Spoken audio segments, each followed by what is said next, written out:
Hello everyone, my name is Shirley Valencia and this is our final presentation for PPA 521 for the spring semester of 2020. So basically during this presentation I'll be discussing the topics that we learned from chapters 1 through 11 from our textbook, the e-government and IT or information technology management. So basically for chapter 1, introduction to e-government, the concepts or the highlights that stuck with me were the history of IT in the public sector. One of the topics was the U.S. Department of Defense Advanced Research Project Agency, which is the ARPANET, in the packet switching of 1969. Also the ICTs, which enable communication for policies and programs to improve levels of engagement and empowered capability. There were some implemented laws during the history of the public sector and IT public sector. So the Klinger-Cohen Act of 1996, the E-Government Act of 2002, and from 1966 to 2017, which is the data in our book, there has been over 25 federal IT laws that have been adopted. So for that assignment for chapter 1, we had a couple one exercise and actually a review of a YouTube video. So we were tasked with going to our city to review their mobile apps or what apps they had available. And I decided I'm a Long Beach resident, so I did the Go Long Beach. And in this app, actually, you can report crime, graffiti, potholes.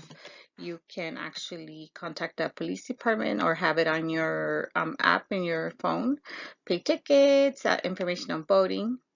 And the second assignment was basically regarding the nerds video, and it was very interesting to me to learn what URL meant, which we always use, but I never knew what it meant, and Java, and how Java actually works with all the systems. I always thought Java was mostly for Microsoft or Windows, and not knowing that it works for all systems. So awesome. For chapter 2, it was privacy and security. So the information privacy and security principles in municipal government. So the topics discussed in this chapter were the government passed into law the Enhancement Cybersecurity Act in 2014. There's gauging on cybersecurity risks, security strategies. Also, the information privacy and security principles included privacy policies and the Act of 1974 for PII use, the Act of 1988 for computer matching and privacy protection, and the Act of 2002, which is the E-Government Act. They also, in this chapter, they talked about categories for vulnerability, which includes 10. And there's also 3 conditions that they mentioned, which are confidentiality, integrity, and availability.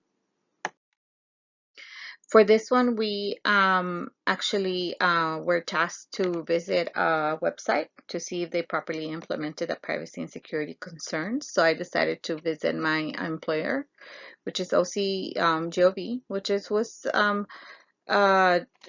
using the table where we graded them. They actually did okay. They don't sell our data, and they actually tell you and have the agreement in a link.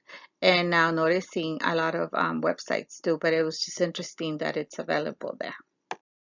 So chapter 3 focused on improving usability. The importance has 5 attributes, which is efficient, easy to learn, easy to remember, few errors, and satisfied users. So there's some limitations to usability, the government websites, and also discusses high usability when the system is friendly, also effective, learnability, flexibility, and attitude. Measurements of usability have been captured since 1991, and the last data was 2014. And the core elements remain to be efficiency, effectiveness, and satisfaction from the user. Also, government websites, the development of usability in government with taking in consideration privacy, security, usability, content, services, and citizen and social engagement. For chapter 4, we discussed the content for an informed citizenry or citizens. So it includes, it talks about the website content, information, how it's disseminated, is it a two-way communication, does it include service and financial transactions, vertical and horizontal integration, and if there's any political participation. It also talks about email addresses, departments, phone numbers, and locations, which I think most of our website content now include that. It also discusses accessibility, for example, for ADA to meet standards, or does it have TDD, alternative tags for images, and emails are, if emails are sent to residents with critical and real-time information. It discussed some best practices, which includes digital governance in municipalities survey, and it gives us data from like 2003 to 2011, at least for this chapter. And only one time has the US, or more specifically New York, have made it, and it was in the first year. After that, Asia, which Korea, Hong Kong, and Korea. In the last year that they captured was Canada. So for this assignment, we watched actually the Edward Snowden YouTube video. It was actually really interesting. I always actually admire him for letting us know what he found out. Maybe he didn't choose the best way to let us know, but I still think that we as citizens have the right to know. And the second part to that assignment was to visit True Search and to see if you could find yourself. And it was interesting. I found myself, my husband, and my adult child. I, however, did not find a tag for my minor child, so I don't know if it's driven by some sort of somewhere where you sign up for something and that's how they capture your information. Maybe your driver's license, not sure. So chapter 5, that one's digital services. So digital services for citizens and residents for public needs, that is e-government services. So local includes public safety, building codes, the fire department, the police, transportation, and crime reporting. Again, it discusses the worldwide survey for municipalities, which Hong Kong, even Jerusalem and Madrid have been part of it. Again, we've only been awarded once, and it was in New York.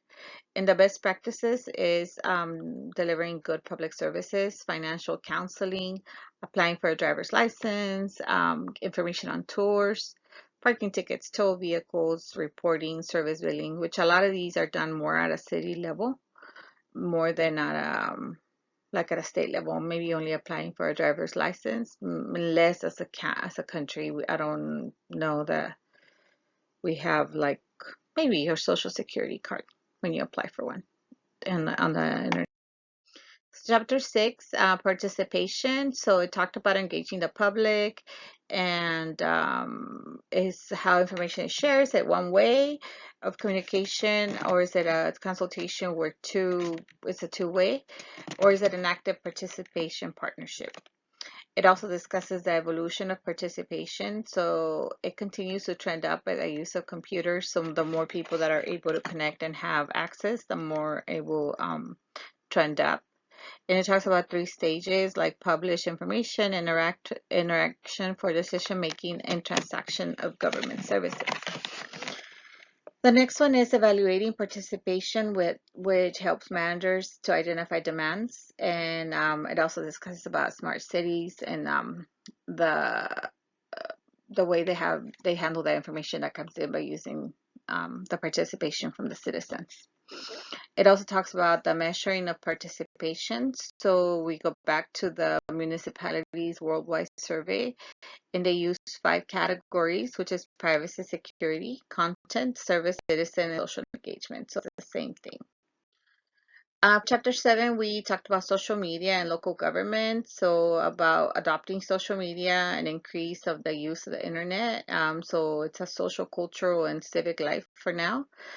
We use Facebook, YouTube, Pinterest, Twitter. Our president tweets all the time, and it's known that it's 2 billion users in the world that, or 28% of people that utilize social media. So with the use of that comes expectation for transparency and accountability from the citizen's perspective, and government 2.0. which is focused on a customer with needs instead of a client. It also comes with opportunities on disseminating the information, promoting citizen engagement, trust and transparency, like regarding budgets, policies, and plans for the state, city, wherever the website is geared. And also for emergency planning and response, like for example, right now with COVID-19, if you see all the social media or pages have some sort of information for it. The challenges are lack of access. Some people still lack access to a computer or internet, and that it could be a one-way communication. And for the social media management, there's three ways that it could be managed: either decentralized, which is kind of risky and inefficient; fully centralized, which is streamlined through a coordinator; or it can be partially centralized with the oversight of a manager. So for this assignment, we were asked to befriend or in one of the social media venues, and I chose Facebook for the city of Seal Beach. They were pretty organized, they had information. The only thing I didn't like was that they had some comments which were, I feel they were engaging with a client, with one of the citizens, and almost like an argument over Facebook, which I thought it was a little um, not professional. So chapter 8, we talked about the M government, so the mobile devices. So used as a tool, delivers, accesses, and manages services using a mobile phone, laptop, or e-readers. The trend is showing that interactions with citizens enable them to become closer to us because they have a way to communicate.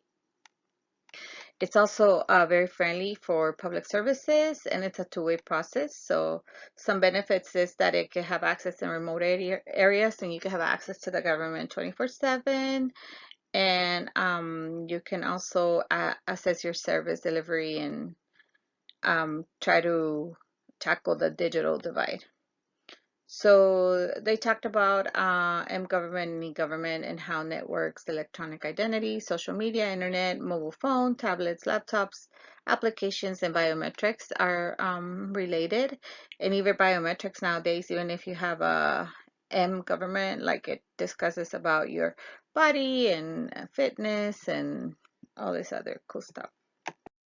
So for chapter 9, we talked about the big data and open government. The concept of analysis and storage of large amounts of data, so digital massive amounts of data, linked data, social data resulting from human living in digital society. So for example, in my job, we pull data daily of how many cases of families we have with an active Medi-Cal, and it's just a bunch of numbers, and we had to break them into pivot tables. And I wonder how we did all this work prior to being able to pull all this data. And also, they talk about algorithms. They talk about an open government for transparency, for participation and collaboration. And the risk for that would be that the information is available to citizens readily.